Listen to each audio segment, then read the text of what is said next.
Welcome to the First Turn. I'm your host, Hyena, and today, Llama and I talk about, you guessed it, the previews and information about Warhammer 40k 10th edition release this week. This should be the last week you need to cover these previews, since the edition will be launching officially soon. We also talk about the tall task of balancing a game, and picking which aspect or format to focus on when making those considerations, and more. Enjoy.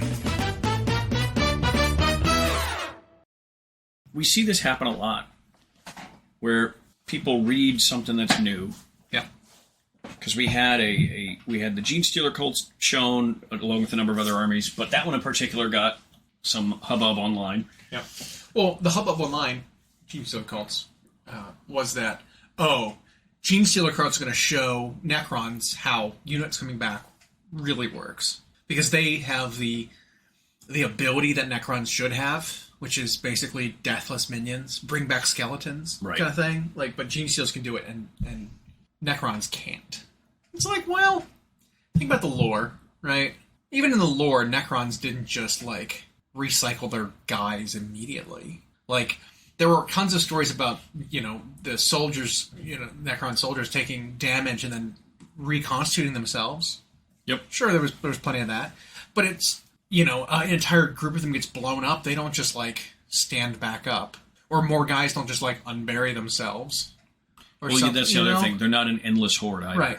So, no, I'm fine with how their rules are. Yep. Make them a little tougher to reflect their resilience, because lesser wounds, they can shrug off. And stat for stat, every Necron is so much more than a Gene Stealer cult neophyte or acolyte. Yeah. Those guys are humans with t-shirts on. Yeah. And it's just they have the ability to restore a couple models to the unit. And then there's just whenever you're fighting Gene Stealer cult, they're everywhere. Yep. That's what's reflected here with a new unit popping up and running out of a building somewhere. They're not tactically brilliant. They don't have great weaponry, but they keep popping out of the sewers and out of buildings and out of whatever. And there was just a way that you could restore an entire unit. Yeah. But I'll tell you this. But it has to completely die. That ability is not good. Mm-hmm. And I think that's what people are misunderstanding, is you can only bring back one unit per turn. Yeah. You can't be like, well, if all these little markers all survive, I get to bring back that many units from reserve. It's like, no. If 10 of your units die on the first turn, let's say that. I mean, this is absurd. But say 10 units die and go in and successfully go into reserve on the first turn. You put 10 markers on the first turn. Your opponents gets to try to squash them, step on the dots to get rid of them. Yep. And whatever they don't, you get to select one of them, and one unit that's in reserve gets to come back. Of your choice of those 10 that are put in reserve. And they have to be more than 9 away, I'm pretty sure. They do. Yeah. And I think the rest of the dots go away. So you get to bring back one unit per turn. Yeah, one. And then what happens with those other 9 units that are in reserve? Well, if you get another dot somehow, and then that dot can survive, you can bring back one of those other units. Sure, next turn. But it's not like there's just endless units in reserve that can come back, right? Yeah. They're not in tactical reserves. They don't get to just come back on the board edge or something. Right. And next turn. And it's a whole bunch of 5-up save. Right. T3, 1 wound. And so what I think is going to end up happening is, over the course of your game, because say turn 2, is the first time you lose a full unit. Yep. You might be able to bring back one in your opponent's next turn, which could be the top of 3. Mm-hmm. And then what? Who cares? You get a unit back of neophytes over the course of the entire game. Do you think it's going to happen again? You're going to get another unit back? Right. In turn 4, maybe? It's just not that good. It's not like, 10 units die, 10 units come back. It's like, no. Right. 10 units die, 1 comes back. Then maybe. And then you have to try to lose a unit to get another marker, and then bring back another one, maybe. Yeah. In your opponent's movement phase. Yeah. Or at the end of their turn, or whatever it is. It's not even at a good time that it comes back. You don't get to use them immediately because it's weird. You can disrupt maybe what their move plan was for the turn. You can psych them out by making them have to spread out and go squash your dots. Yep. But again, it's not like, 5 dots survived, 5 units come back. It's like, no, you choose 1 dot and bring back 1 unit. Yep. That's it. is not overpowered. It's not broken. Nope. It's a 50-50 per unit that has the right keyword, except for the battle line, which get it guaranteed.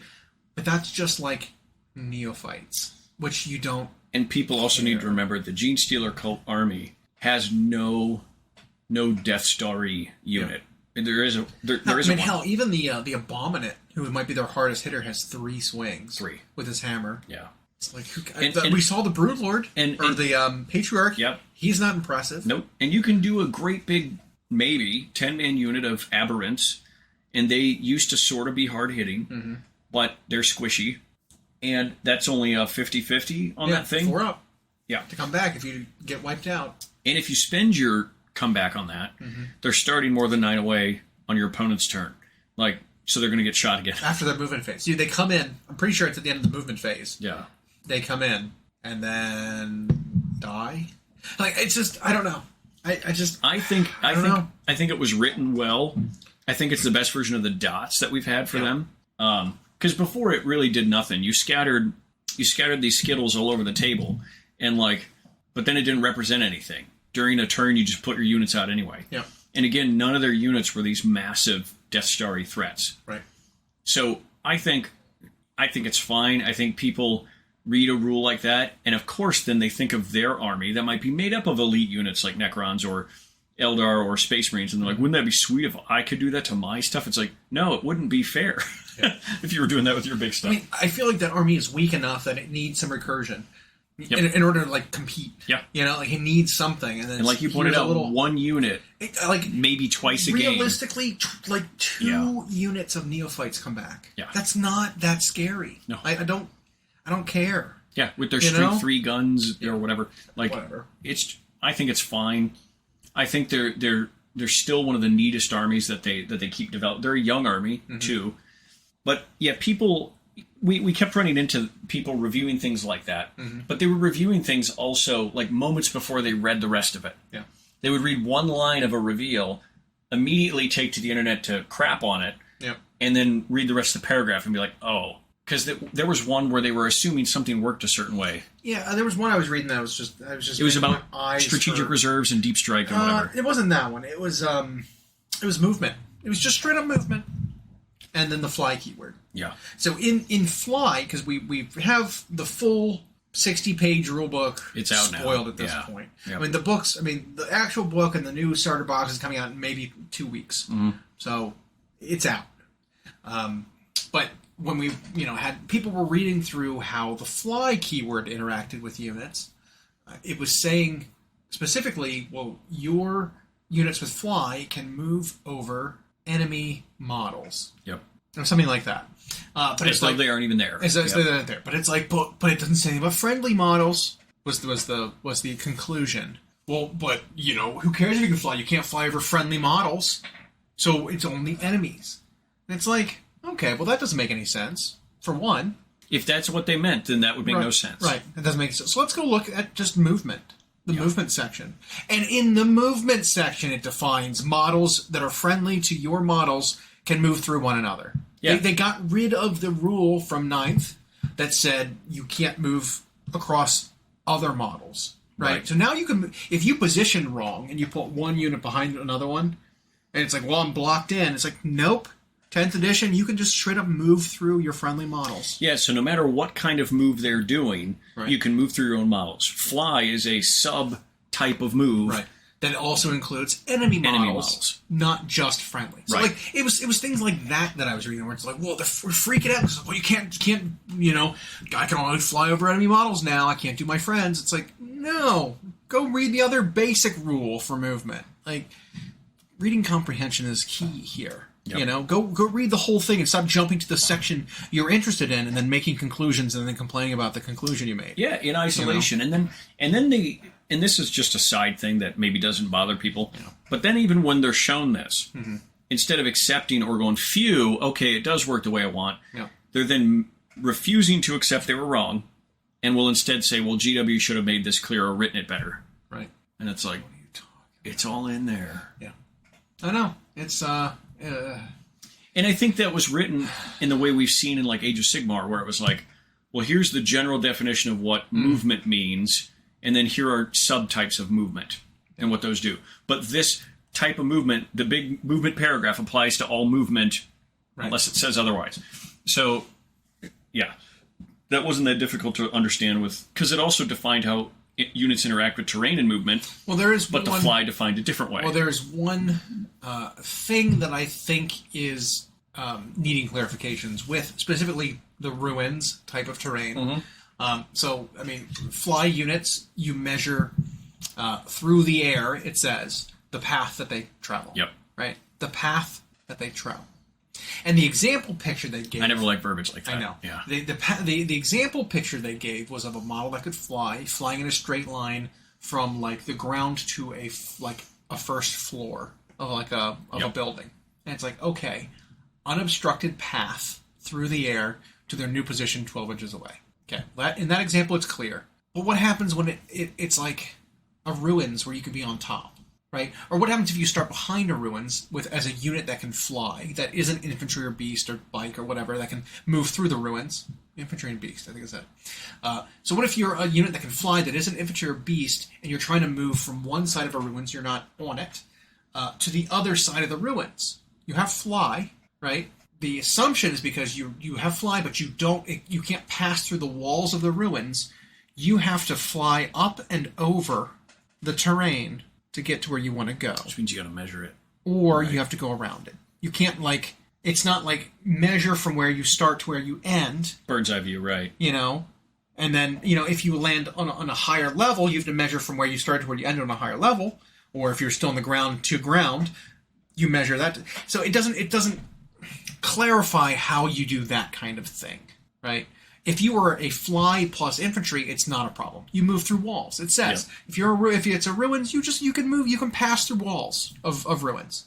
So in that case, if you're flying and you're off of it, yeah, makes sense. If you're a jump pack infantry, you can fly straight through your 12-inch movement, not have to worry about the walls at all. You just measure start end. But the other case is still ambiguous. And what was the thing where any models can move over something that's 2 inches or less? That's just under basic terrain. Basic terrain. Yeah. So it's talking about like scatter. If it's 2 inches or less, you just ignore it because it's not tall enough to slow you down. But if it's more than 2 inches, you have to like climb up and over. Yeah. Which is basically move to it, climb up, move over, climb down. Which is so. Do we rough. think then that situation that you described, if it's a non-infantry, non-beast or whatever, but it has fly, but it's right behind a building and wants to go over it. Yeah. Do you think that is exploitable then, or it actually prevents exploitation by making them measure to go over it? I think it makes sense. Like, when you look at the narrative element of it. Yeah. Right? The cinematic. A monster can't go crash through the building. You'd have to fly up and over it. It's like, okay, I can see that. But when it doesn't make sense is for things like aircraft. Especially when they're zooming, like supersonic aircraft, they're supposed to be, hundreds of feet above the battlefield. Them not, like, yes, the model's base is represented on the ground level of the battlefield, but the model's not on the ground. So I think an aircraft still has to, like, move its base along the ground, measure up and over the building, down the other side, to, like, be flying across the battlefield. And, well, it might not matter, right? Because an aircraft moves so fast. Right, they move like 60 or whatever. That much movement is like, whatever. Like, in most cases that I'm picturing, I don't care that you have to go up and over a terrain, like a ruins. Like, I don't think it matters that much. You're better off just, like, going around it, I think, instead of going up 6 inches and down 6 inches. Whatever. It's fine. But the bigger things that can't move to those buildings, have to go around it. That's fine. I'm okay with that. They did clarify one thing that I thought was super interesting. When you have aircraft that can be in either mode, zooming or hovering, you have to choose at the beginning of the game, and you're that for the rest of the game. There's no, like, switching modes mid-battle. Which is... But then I wonder if they will make models that have exceptions. I'm sure there will. Like the Storm Talon? But I think about something like the is it the Storm Talon? The little one? No, I was thinking of the Space Marine transport plane. Thunderhawk? No. Something with a bird in the name. I haven't seen one on the Storm Raven. I haven't seen one in the battlefield in so long. Yeah, the one that can carry like a rhino. Yep. Or a dreadnought. That one. Storm Raven. Storm Raven? Is it Storm Raven? Something Raven. All right, we'll call it. Sounds right. We'll call it that.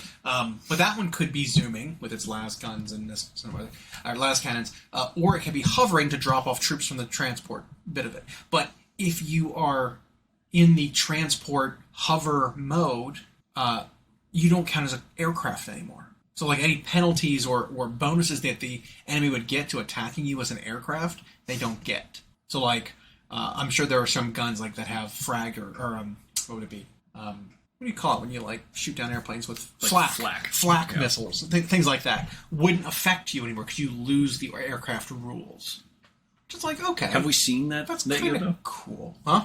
Have we seen that? Like those types of vehicle data cards I yet? don't think we have yet, Okay. but I know they exist, right? Like They must. Like there are things in the game that canonically do that. Anything that's Cognis, hunter-killer missiles might have something about anti-aircraft. When I think about it. Yeah, but I mean, have we seen any of the cards for those aircraft? Not the things No. that shoot them. No, we Yeah. haven't. So we don't know exactly what their rules sets Yeah. are going to look at. But they did define in the core rules that some have both modes, and you lose it if you choose not to have Zooming it. and hovering's better than what they tried to do in 7th when it was like soaring, gliding. Yeah. What? Well, that was just for monsters. Still Yeah. stupid. Soaring though. and gliding was the monster equivalent of that, which Yeah. was the exact same thing. Why'd you need? Yep. Why'd you need different words? Oh, Words that are also way too ambiguous. swooping and gliding. Yeah. I was like, what are you doing? Yeah. But if you're swooping, you can vector strike. What is a vector strike? What is it? Yeah, anyway. Get rid of it. Yep. Oh my gosh. Yeah. But like everything so far is positive. I think so. There was no big upsets in my mind. There was no crazy outlying details in the core rules. It still feels very like the read is very similar, right?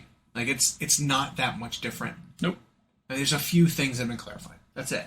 You know, I was pleased with that because I had seen it a few weeks ago, but it was only like half that many pages. They gave some examples of some of the missions, which I don't really care about. Yeah. We'll see how the actual mission packs work for match play. I wasn't really interested in the core rules. It just showed like vanilla one, ones. right? Like Yeah, it showed like a deployment and everything. So whatever, I don't care. Yep. Never matters. Just until we get the packs. Yeah. But that, yeah, I agree. So far, it's been positive. I think there's still some clarity issues when it comes to terrain. There always is. Mm-hmm. They try way too hard to over define that, and it ends up going the other direction. Yeah. But I could be wrong. It might end up way easier once we're doing it. And then they showed us like Space Marine chapters and how that's going to look. Yep. There was a couple of really important details in there. Yep. That I don't know if they realized they showed us. But it answered some questions at the very It did. least. So when you bring a detachment, now you choose your chapter. Gabriel Seth, for example, had a section in it that said this guy's a blood or flesh terrors, which counts as a blood angels, but isn't. It's a successor chapter. Yep. So if you include him, no other dark angel or no other blood angels. Epic heroes. Right. Or if your army has epic heroes from Blood Angels, you can't include him.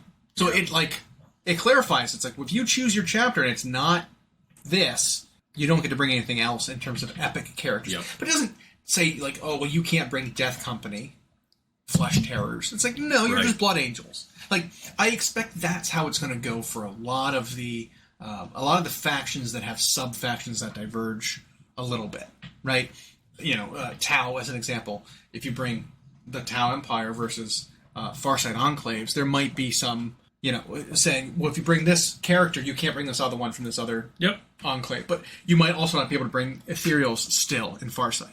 But he might have like an attachment that just says Ethereals cannot be included. Yep. Yeah, something like that. Yep. But I expected this to be the same thing with like the Space Marine book when it comes out and you choose your chapter.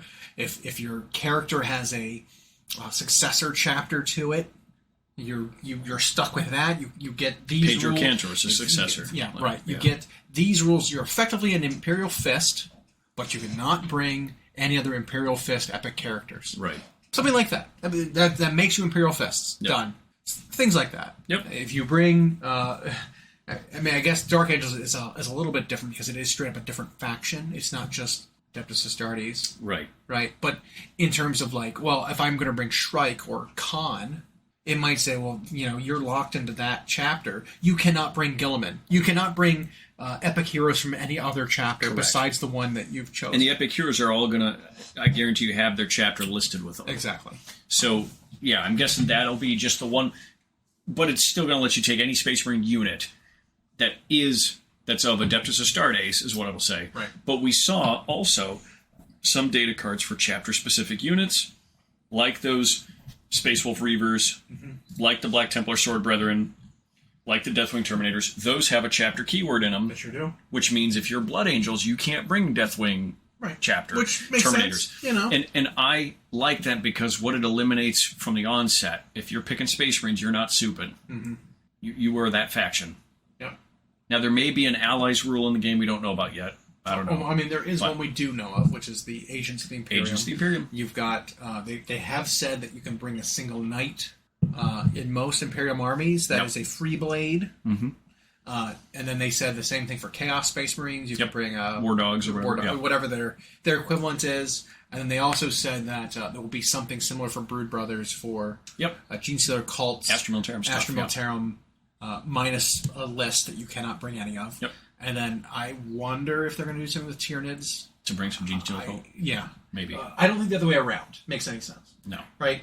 I don't think playing Gene Stealer cults and then allying in some Tyranids 400 points of Tyranids makes any sense at all. It doesn't. They wouldn't have Tyranids at their disposal. If anything, the Tyranids would have a force of Gene Stealer cults helping them.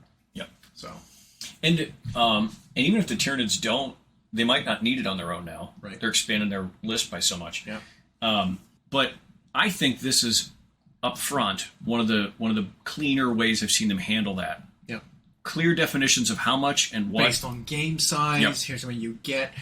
With the agents, it was unit choices and hero choice numbers. Now it makes a little more sense why you can bring so many heroes from agents as opposed to because it was always a 1-to-1. You can bring 2 heroes, 2 characters, 2 units. It's well, that's weird. Just as many characters as I can units. It's well, Agents of the Imperium through assassins are lone agents. They operate solo. Yep. The Inquisitors can join any Imperium unit and ride in their transports with them, and then convey really cool buffs that you wouldn't have from your own army. But the faction buffs don't. But sure, transfer over. So the agents don't get the faction benefits, but they still do pass on leader abilities, which I think was super interesting. Bringing an Ordo Hereticus, what do they call them? Assassin, Inquisitor, or what? Inquisitor, yeah. Inquisitor, and then attaching it to a unit with a bunch of shots, or one that has assault cannons or something that can snipe out Psyker units. Super cool combos I'm already thinking of, and I think but that also is exactly how agents feel. Right. It was a limited amount you could bring into an Imperium force, but what it doesn't do that it always did in previous editions, it's not unlocking stratagems, it's not unlocking special rules from the army. It's these guys are naked once they're in your army, except for, like you said, any auras or unit they're attached to thing. And super cool. Yeah, I was a big fan of how that was handled. Sometimes in that simple is better for that. Yeah. And you think about the maximum number of points you can bring as that ally is 2 characters. I think it's at 2000 it was 2 characters, 2 units. And we're if you bring the maximum it's 450 points maybe of your army. Being generous, if a unit of 10 whatever agents units, it's 100 points each, and then each character is a little over 100 Navy guys, and then maybe it's 400 points of maximum. That's even less of an allotment than what they're allowing, the 750 points or whatever of some other thing. This is a small amount of soldiers, as just a supplementary force. And I hope they stick to it. I'm a big fan of the one book, one army. Because that was one thing they teased to us months ago was they were going to try to make it so you didn't have to have a whole bunch of Kimmy didn't have to bring a whole bunch of lists to play. Yeah. And this so far looks like that. We'll see. I'm just excited. I want it to be here. I know. Couple more weeks. It's got to be only a couple more weeks to go. It's got to be. It's got to be. Because they said at the U.S. Open in June, they're going to show off full games of it. Which I believe this weekend. It's this weekend. And then early July, there's a tournament. That tournament will have 10th. Yeah. So it's in the middle there, right? Pre-orders got to be coming. Right. Yeah. Yeah, you figure pre-orders got to be coming up one of these weekends, and they'll give you a 2-week Pre-order, probably. Man, I was thinking of those new Primaris Flamer units with an Inquisitor leading them, auto-hitting, and then Anti-Psyker 4+. The wound is just auto-wounding big monster Tyranid bugs. Yep. Just roasting them. It's a big deal. That's scary. Especially since they have more Psyker bugs now. Yeah, you think about like a Hive Tyrant's gonna be like tough 8 or something, winning them on 4s with Flamers. Right. That's scary. All right. Yeah, I'm. But psyched. that'll be an appropriately priced package, like Intercessors with a special weapon in a unit of 10. Yeah. That's going to be pricey. It'd probably be like 350 points. And then for you're that attaching a guy to him. Well, with the guy, it'd probably be like 350, 400 points. Yep. And then you got to get him there. Yep. Yeah. So I think that's fine. Obviously, the cheapest, most effective option is you give them a Land Raider. Give them a Land Raider. Like 200 and 300 more points. Yeah. Roll them up. 700-point package just to kill a Hive Tyrant. Yep. Effective. Yeah. Sometimes it's worth it. Like when you end up... And we'll see, I guess, if Flyrants still do the thing they've done every edition where they have to carry the load for the Tyranids. But I hope not. Same. I hope the Screamer Killer does work. I hope the Tyrannifex actually does. I hope the Moloch. We want the Flyrant to be good, but the army needs to have other units that can do stuff. The Turvagon Prime. I want to Trigon Prime. That's it. Trigon Prime. Big snake monster. That's the one I want to see get. Why not? Get a rules update to make them relevant. Give him his day in the sun. Yeah. That'd be nice. Yeah. Speaking of big monsters, so you've been already assembling and painting your lizards, your new Seraphon. Yeah. Yeah, I have. Deal with it. What are your favorite models from there so far? I actually really like the Astrolith Bearer. Yeah. So he's like a Saurus old blood with a banner with like a glowing orb of energy. Yep. He's their banner bearer.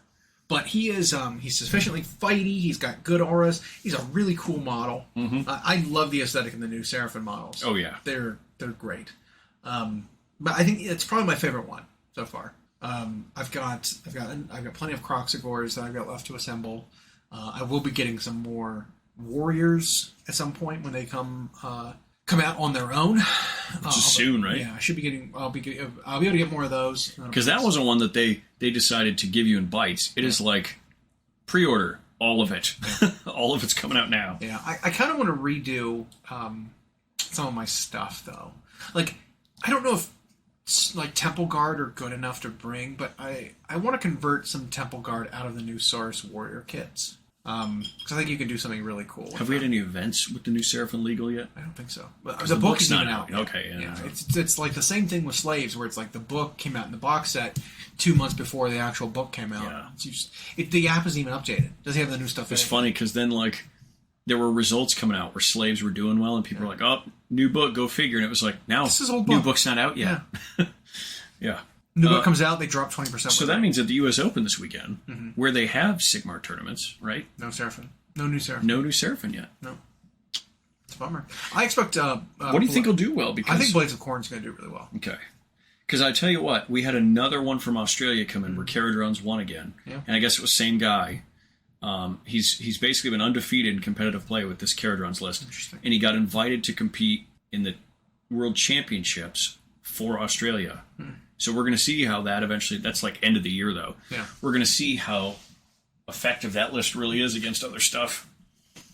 Because it could just be a guy dominating his local meta. Yep. Like, no offense. I don't mean to knock an effort, but it's like, we don't know. It's one guy piloting the list that's doing well. I'll bridge a gap that nobody listening will be familiar with. Yeah. The same thing was happening with arm wrestling, the sport. Okay. This guy dominated Australia, but he couldn't... Is it the same guy? Due to COVID. Is it the same guy that's playing Caradons? Maybe it is. Maybe it is. Long range, right? Australia has to go far for everywhere. And but he could never really test his mettle against other countries. Australia had really strict travel restrictions. And then finally, he was able to go. He gets to the world stage and just loses his first super match 0-3, then loses 0-6, then goes to a tournament, flops out in the first 2 rounds. And I was like, oh. So sometimes your isolated community, you don't do as well when you go out. But and so it could just be he's just got Australia figured out and he's crushing them. Maybe he'll come to Worlds and just bombardier, or maybe he'll show up and it'll be a lot tougher. Because we've seen in other tournament results coming in Europe and the States, South America, I think had some. Caradrons are doing okay, but like the new Khorne and Slaanesh army seem to handle them pretty well. I even think slaves have some pretty skew builds that can really crush it. Slaanesh is the Slaanesh mark in Slaves of Darkness is very fast. Talking like which has got to be the bonus nightmare movement, for them. plus 3 or 4 to charge, so plus 3 or 4 to run, plus 3 or 4 to charge, and then also run and charge. Like it's some bonkers speed. We're talking like old like AOS 1/2 like gore. Beastman speed. Oh, sure. It's that kind of thing, where you got like the average threat range you have with a gore unit. Or when you had the Bray Shaman. It's like 38 inches or something. You had 30 gores, the Bray Shaman, and the Herdstone, and you could like just turn one. But it's that kind of thing where I think the average threat range is like 34 inches with Slaanesh. The Slaanesh Minotaurs. Gorgoroids? The Ogroids. Oh, the Ogroid Therodons? Yeah, because they made the Therodons cheaper now, too. Oh, wow. So you can do a unit of like a reinforced unit for like 300. Well, I remember when we were initially mathing, we were like, "Oh, these are pretty good for monstrous infantry." Mm-hmm. And then after we looked for a while, it was like, "Well, Chosen just do their thing better," and then you could almost argue Warriors do it better. Yeah. But so as cool as they were, bringing 3 guys that do that were just dying and lose so much more impact as soon as one guy dies, whereas like the Warriors and Chosen had enough bodies to keep it going. Now that they're cheaper, the Therodons, they might be getting some love with the Marcus Slaanesh probably. Yeah, because you just send them in, and as long as they can make their points back, it's worth it. Points back through killing a big thing, or like with Caradrons, if you killed the ship and then the guys inside survived, worth it. You destroyed the ship and you stranded their unit that wants to go grab objectives. Like and those guys worth it if that unit dies. And those guys that pile out of the ship aren't that good at fighting. Exactly. Like, yeah. So I don't know. It's cool. But we're seeing what we've seen in AOS for a long time. Hugely diverse results. Yeah. Top 8s are just. And those events are at AOS Open too, right? Yeah, they should be. Okay. Yeah, absolutely.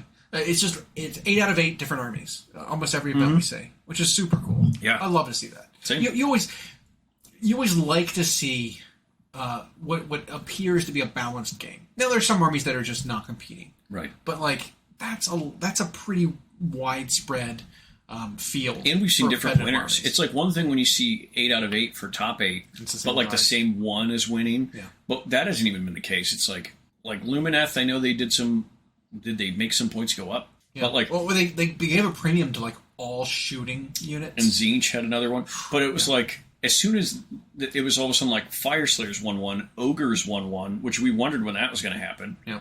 And then Khorne's 1-1 and the new Hedonites have 1-1. It's like, just keep it. Skaven 1-1, which... That's insane. I remember looking at that one. It was like a 12-person tournament. Or something. It was a small one. So it's like, I don't know. What's their favorite number, though? I don't know. 13. Oh, maybe that's why they won it. Maybe they were 13. Maybe. Yeah. Yeah. I don't know. It's nice to see. Skaven need love. They do. They do. They need model love. They need model love. The rules are fine. They need this Seraphon treatment is what they need. The rules are fine. They need a complete line refresh. Yep. They need, like, what Seraphon, what Tyranids are getting. They need that, like, 6-7 new kits, just bam. Yeah.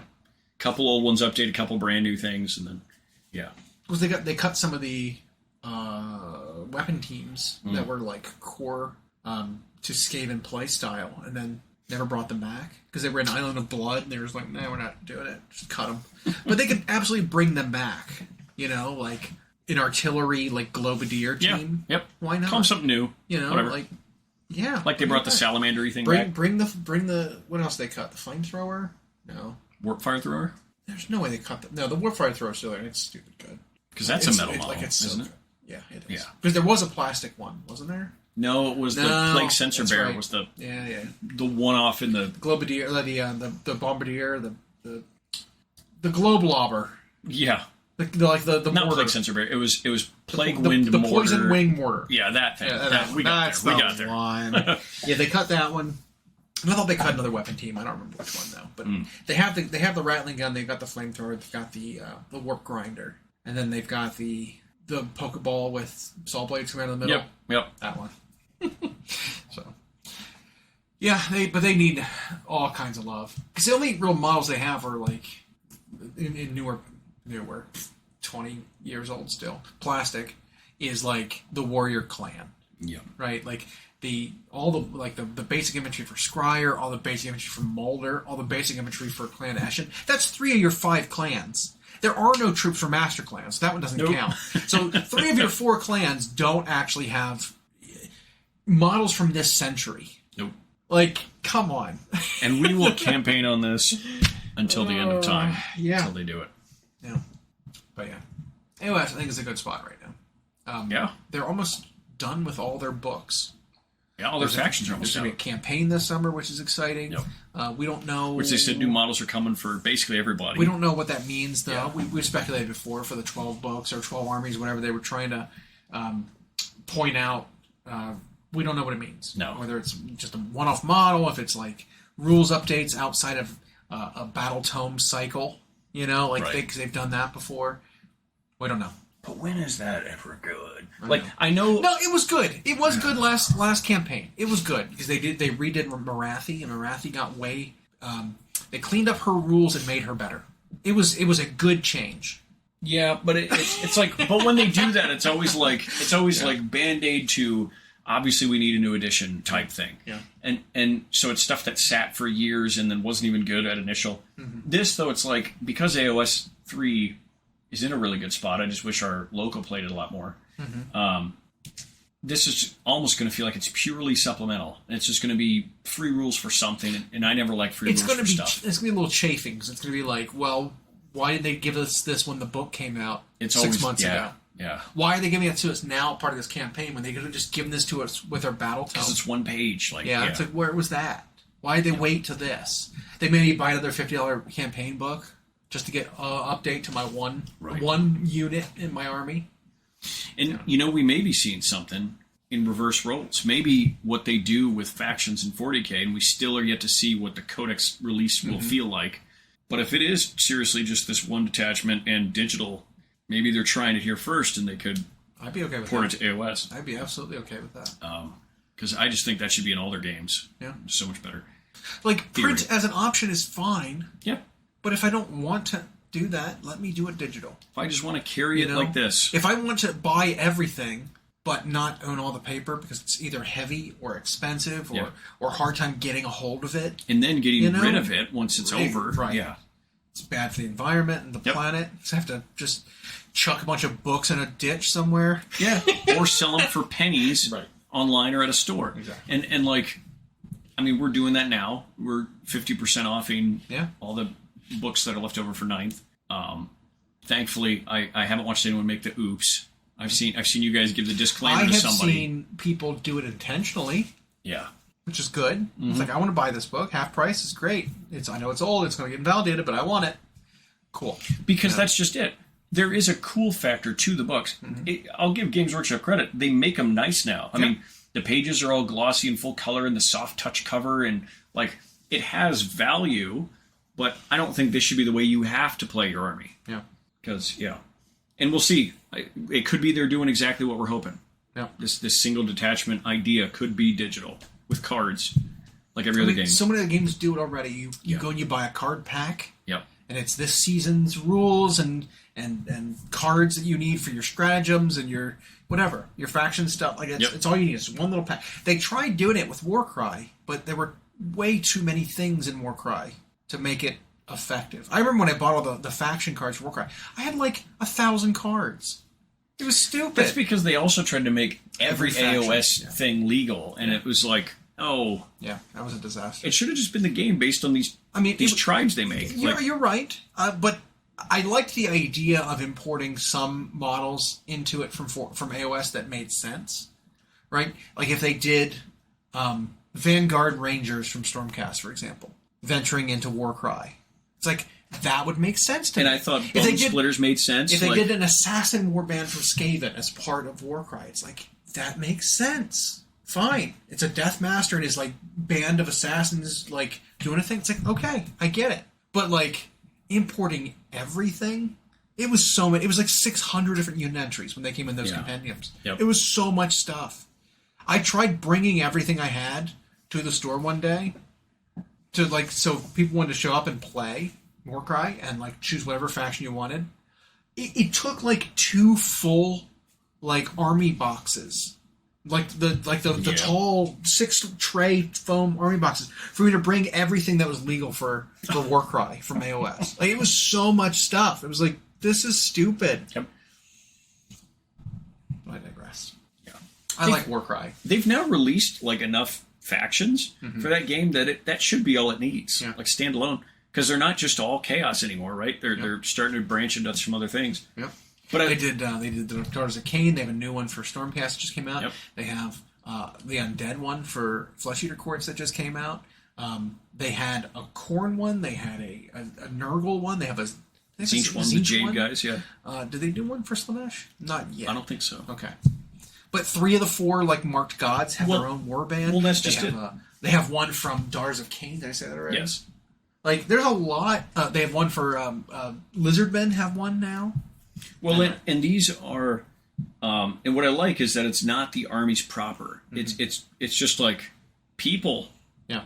Like they're in a warlike world, but they're not soldiers in the army that are just being put in another game. And that's why I think it could stand alone. And it does have cool rules. Like, I think some of their terrain rules are stuff that's been adopted in 40K, like some of their movement up and down buildings. Yeah. And then you can do it a couple ways. You can just play the standalone games, or you can RPG it a bit, right? You can like Necromunda it, where they... Yeah, a bit. It doesn't have as granular of rules to be able to do that in terms of like advancements. Like, giving things more like stat adjustments don't really work. It kind of imbalances things. But all right. But like, I would absolutely do it from like a campaign standpoint, where like I could GM it or like add things to their unit scrolls in order to make them, more doable. I have those ideas all the time when I see... You do, when all the time. Every game or edition that comes out, you're like, I want to do a campaign. I do. Like, I think it's so much more engaging and so much more interesting when you do add narrative elements to it or advancement. When you can get people more emotionally invested than just like, let's play a clinical... clean room tournament style scenario. It's like, that's boring to me. You know what I mean? Like, I don't care. I mean, that's part of the reason why I never really went fully into MCP. Because the people that I'd be playing against in MCP are just way too tournament competitive mindset. Like, it wouldn't be fun for me. Well, it's that they can't turn it off. Right. Exactly. And for example, as a perfect example of that, I watched a game be played from a veteran player showing a new player how to play the game, and he brought the scummiest, hardcore, punch-you-in-the-dick tournament list possible, and just ruined this new person's game. Yeah. It's like, why would you do that to a new player? Right. And the new player was like, well, I do like to play my games on hard mode. I like to see the real game and not like kid gloves. But I'm like, but you learned nothing from that game where he just invalidated everything you brought. Because you brought the models you liked, and they didn't even work together. He brought a tournament list and just obliterated you. You learned that was a waste of your time. Right. And and I wholeheartedly can get behind wanting to build and play the nose break stuff. But again, and we had a whole episode, I think, about that a while back, where it's like, but when someone's new and they're showing up just wanting to learn, you have to switch to teacher mode and just walk them through the phases and mechanics of the game. Right. Don't make your optimal. Don't tell them, well, you don't want to do this. It's suboptimal. It's like, don't worry about that. Yeah. Get them into the mechanics of the game. Show them what the game is like. Yep. Make it a balanced... Even if that involves you pulling some punches, right? Make it a balanced game experience to see what they can do and then what can be done to them at the same time. And to give a simple example, it's like if you're teaching someone how to cook corn on the cob, there's like very simple things you can teach them and have them watch and have them get hands-on. What you don't do if they've never cooked corn on the cob is when they show up, you say you don't want to do that. You want to turn this into gastric foam and then make it artistic. Like that teaches them nothing about cooking. Right. Going back to the hobby, it's the same thing where like if you're teaching someone how to paint and they're brand new to it, there's very simple things you want to get them started with, right. Loading the brush and like just learning how to load the paint on the brush and how to stroke it on the model. That is itself basic mechanics. Yeah. What you don't want to do right away is say, well, the effect you want to get is you want to worry about volume, and you want to worry about visual information, and you want to worry about texture. light volumes, and where's your light coming from? Right. And it's like, no. Yeah, you want to like stipple this and create battle damage that. It's like, well, no. Don't worry about that. Teach them how to paint first. Teach them how to cook first. Teach them how to play first. Yeah, and that's what I do. It's like when people ask me, it's like, well, I want to start painting. What do I do? It's like, well, you need one color and you need a paintbrush. Yep. Start there. Yep. Honestly, that's just start there. Get a feel for the paint. Yep. And a feel for the brush. Grab like a handful of colors, your primary colors, and just paint something with that. Once you're like, okay, I've got a feel for this, of painting in the lines, where do I go from there? It's like, well, now you need a couple more colors, similar to the ones you have. Yeah, learn how to then highlight it, or how to shade it. Yeah, I wouldn't suggest, like, well, you need to buy these 200 paints. You need to buy these 4 brushes. You need to understand, you need to think about color theory before you start. Right. Like, it's none of that. None of that. They don't need any of that. And, like, it's so weird when your mode is always practicing at the highest level, but maybe it's just us that I can compartmentalize that. Yeah. And say, well, I'm teaching a new person. I have to now be that tutorial pamphlet that comes with the game, and just show people the basics of the board and how the phase get them used to the phases in order. Get them used to what dice you roll when. Yep. Like, it doesn't matter who kills what. It doesn't matter who scores what. And there's even some special rules you just leave out when you're teaching the core mechanics of the game. But I know what you're talking about, because I think we've had some of our paint nights after hours, or when I popped in there on like a weekend, and I see a handful of the veteran players either in the wake of an event or prepping for another one, and then you got new people getting into it, and they're immediately just exposed to that. Mm-hmm. They're going against someone who has their hardcore list and who's trying to play it to do all the things it's supposed to do in a tournament game, instead of using it just to teach. Yeah. Like, sure, you could show up with the hardest nosed list as long as you're in teacher mode. Right. And just showing them the phases or how to read the card. Not, I'm going to show up and like not explain to you what I'm doing and go through the mode as if you're in round 3 of an event. Now see, I beat you 16-2, and you know why I did that? It's not useful. You know, it doesn't teach them anything.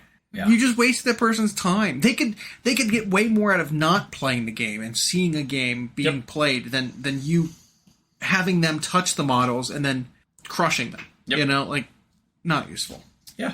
And that goes back years. I remember we watched one where someone bought a new model from Forge World that cost them hundreds of dollars, and the opponent then wrote a list designed to kill that one thing on turn 1. Yeah. And then at the end, the lesson, quote unquote, that they thought they were teaching them is like, so see, you wasted your money on this because if you bring it to a thing, it's just going to die to that. It's like, well, A, this player might not be ever going to a tournament ever. Yeah. Doesn't matter. He bought his big cool thing and wanted to play it for funsies. Mm-hmm. And you said, but see, it's so easy to kill, not when worth I it. tailor my list to... When I tailored my list specifically to do that on turn 1, like, Yeah. Yeah. That's what... We griped a little about some stuff today. Yeah, this was a little bit of a gripey episode, but the moral of the story is, I like the things that are happening. Yeah. What I don't like and don't appreciate is having to be exposed to other people's complaining.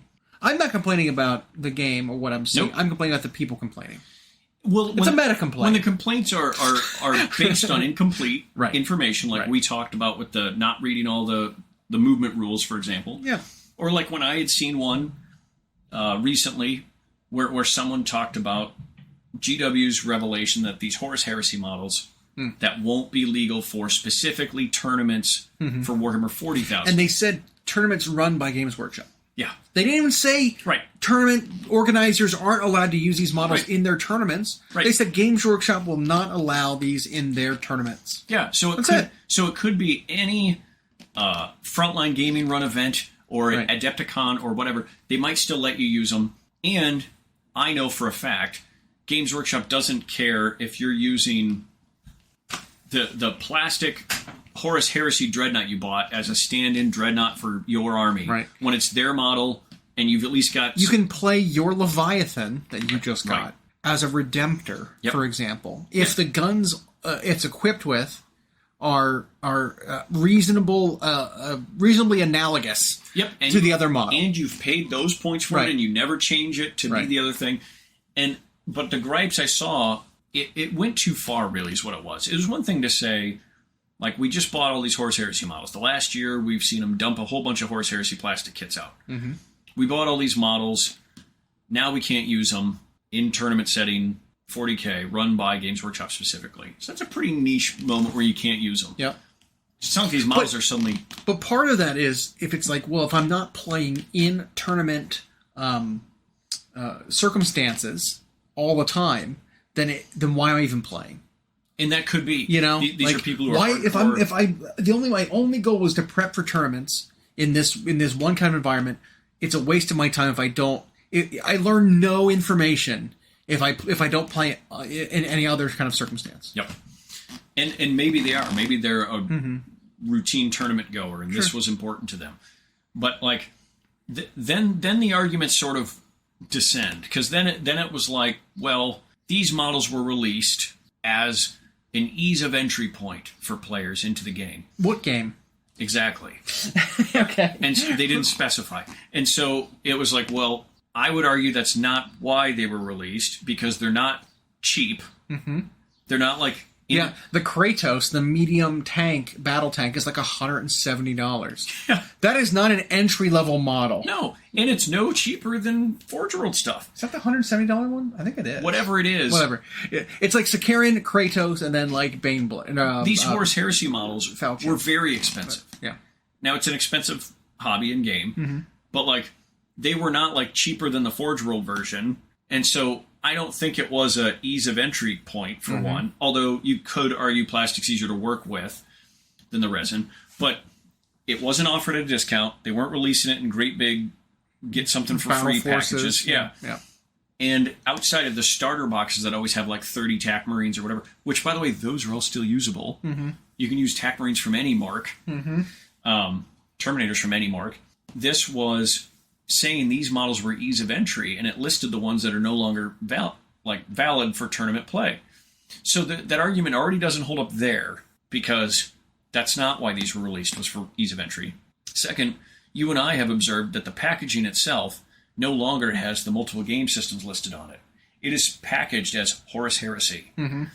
These models, even when they were Forge World, had rules first for Horus Heresy, were then given afterthought 40K rules when GW was like, here you go, people, if you want to use it in 40K. Yep. The next argument they used was this was a way to divide the models up into different games to make people, i.e. like it's compulsive or compelled to buy, making people buy more models. And I was like, well, that doesn't hold up, because for one, 40K is an enormous game. Horus Heresy is a very small niche game with a small following by comparison. If they wanted to make more money on these kits, they would absolutely have left them completely legal for 40K, so everybody's buying them. Wait, I can use a Leviathan in my 40K tournament army? You'd have so many more people buying it than just the Horus Heresy players. So it doesn't make them more money to do it this way. They didn't sell them under false pretenses. They were released as Horus Heresy. They made that announcement that Forge World, which is what their specialist games kind of are under the wing of, and what I think that subsidiary or sister company to Games Workshop, they're owned by them. It's so weird. Yeah. Who knows? They've said that they're no longer going to make stuff really for the proper 40K and AOS games.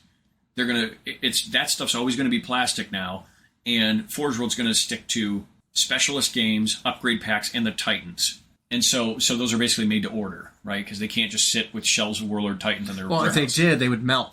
And they would melt. They'd just be disasters. And what a huge waste of resources. So it doesn't make them more money. It wasn't sold under false pretenses. It's not an ease of entry point into the game. So none of this was really holding up. And I made the mistake. Also, all of these things broke the balance of 40K. And there's another one. Anything that was ever designed for another game but had rules in 40K, there were always balance issues. And not like traditional, how do you balance a game that's got thousands of models and 24 main factions kind of balance. It was like Forge World stuff or Horus Heresy stuff with 40K rules. It was always unplayable vanilla garbage or just must take because it's way too good. their Contemptor Dreadnought was way better than any Dreadnought you could take out of a 40k book. So you did.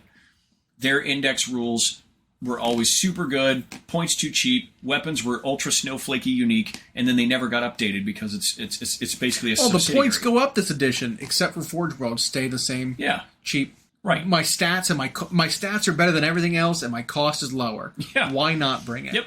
Yeah. And so that, and I think it's because like when you've got this specialist wing of your company working on stuff, and they might even have a different team who does Horus Heresy now, like for rules anyway.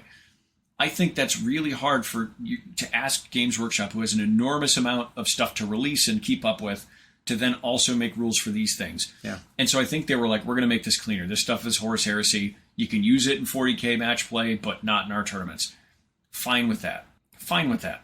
You know, it was like when you play the StarCraft 2 campaign, and there were, in the campaign, there were units you had access to that were not in multiplayer. Like the Vulture. Or the Goliath. The Goliath, yeah. That you just couldn't use in the actual multiplayer. They had unique stuff that were in the campaign that were a little OP because they did a little of everything, but it was flavorful because you were outnumbered all the time in the campaign. But you couldn't use them in multiplayer, which is supposed to be match play balanced, right? And sometimes they get that wrong with 3 factions total. They can't keep it balanced. But I think that's what this is. It's like these are all accessories that you can use them. Once we're in real-time play, once we're in tournaments, that stuff's just no longer, because then they don't have to worry about balancing it anymore. Yep.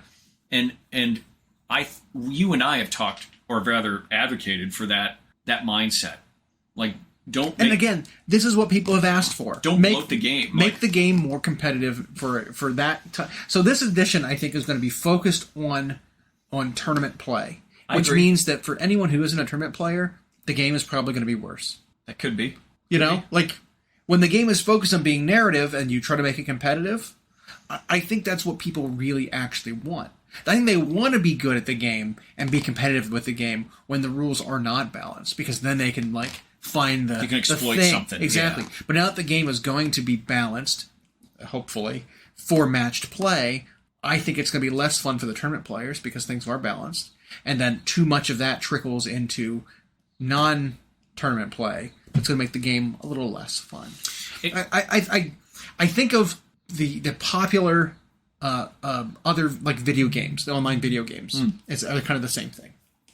Hearthstone, competitive Magic, League of Legends.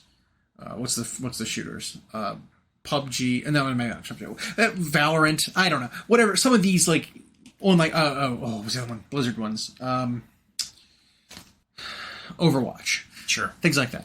These kinds of games that are primarily for online competitive play, they make balancing changes for online competitive, but it still affects the base game when you're not playing like that. And it just kind of makes it worse. Because so many people are in that mindset when playing these games that if you're not in that mindset, it doesn't work for you. I think that's a little bit of what's going on here with this edition. And we'll see, but it's maybe it'll be such that it's just a better game. Well, because what it could be is when you're working so hard to balance it, which I think they went through 8th and 9th trying to figure out how they were going to do that, and we saw they were willing to attack stuff that needed emergency fixes and then do regular updates, and so they could have been they designed 10th with this from the get go as a design instead of we're going to wing it and then balance it as we go. Right. I would argue so.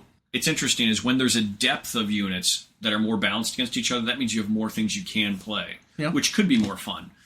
But you and I have encountered, and this may be anecdotal, though I think it translated to when we went to things that were more national stagey.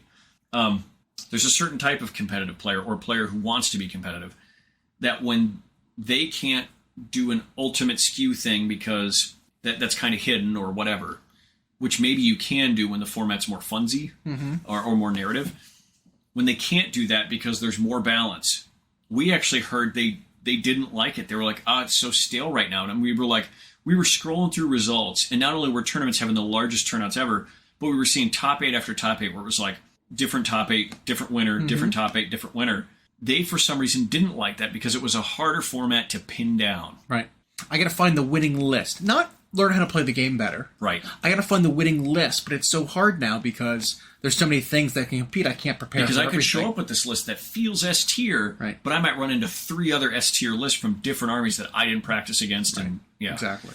And so I think that's super interesting. I could see that. You know what I Yeah. mean? Like that's kind of where I'm like looking. And it's like I could see that being down the line where people are like, "Oh, this is too balanced." You know what I mean? Yeah. That kind of thing. We saw that I've even seen that in Magic the Gathering for years when the standard format at least used to be popular. It was like when there were 3 decks and only 3 decks, really what that meant was there was 1 deck and 2 decks trying to beat it. Right. And people would complain that this one thing is too powerful, but they were also better with that because they knew exactly what they were going to have to play against and prepare for. Or they just played the best thing and just hoped that by numbers they would beat everything else. When the format gets more even, you then get people who they find the challenge of trying to figure out how to be better in every matchup exhausting, and they'd rather not. They'd rather be able to autopilot the easy victory. And so then... Well, I mean, you were piloting a deck for, was it Pioneer? Standard. Was it Standard? Yep. That one you were looking at? Okay. Where it's basically you're playing solitaire. Yeah. Where you were doing a list where it's like, I don't care what the opponent brings. By turn 4, I pretty much win, no matter what they do. Yep. If I draw... Oh, that might have been Pioneer. If I draw correctly, by turn 4 of me just playing with myself, it doesn't matter anything about what they do. I will just win, be on the track to winning by turn 4. Yep. It was that kind of thing. And I think it was really funny that it's possible, you know? And there are decks that historically have done that are solitaire. And I think there are army lists in 40K that have been like that, where it's like, well, I just want to do my thing here. I don't really care what the opponent's up to. I'm just going to sit on my half of the board. I'm going to score objectives, get my secondaries done, and win. No, as soon as they're in line of sight, blast. Not even worry about it. Just do my actions. Yep. Just get my score my points. Max points every turn. It's like I just win off of you not have to come get me. Yeah. I'm going to max points. Yep. That kind of thing. Asking you all the questions. And there are some people, I guess, who prefer when it is easy mode. Easy mode to figure out the best thing. I, on the other hand, look forward to variety. Yeah. It's both good and bad for me. It's good because it does mean you can get in there and brew and come up with your own list. Absolutely. But the bad for me is that it then makes me tempted to buy more army or more armies. Like, well, I need to have everything. So if I come up with something, yeah, I've never played AdMech, but they look pretty good too. Yeah. Like, why don't I try that thing? And I personally look forward to that, and I hope they come up with a way to do that, because then when you're either casual or testing for something hardcore, you kind of have a wide range of flexibility to play around. It definitely looked like, at least from the army rules side of things, that a lot of the egregious army rules that armies had have kind of gone away a bit, which is nice. Things like the Blood Angels, for example. They no longer have +1 to wound when they charge, which was insane. It was. What an insanely powerful ability. Now it's +1 to your strength and +1 to attack. So you get more attacks and a little bit more strength, which could change the numbers a little bit, right? You go from strength 4 or 5 up to 5 or 6. All of a sudden you're wounding some things with an effective +1 to wound. Yep. Sure, okay. But it doesn't... other times that math won't matter. Exactly. Other times that math won't matter at all. Especially when you're fighting against a vehicle. If you're strength 5 up to strength 6, you're not wounding a tough 12 vehicle on a 4 now. Yeah. No, it'll be like, well, I go from a wounding on a 6 to wounding on a 6 with my +1 strength. Yep. It's like, okay, and I think there fine. will be some infantry even where that +1 strength goes from wounding on a 3 to wounding on a 3. Right. 5 to 6 for a lot of tough 4 infantry. It's like, it doesn't change. matter. Yeah. And I'm okay with that. Yeah. It still makes you role specific. Yep.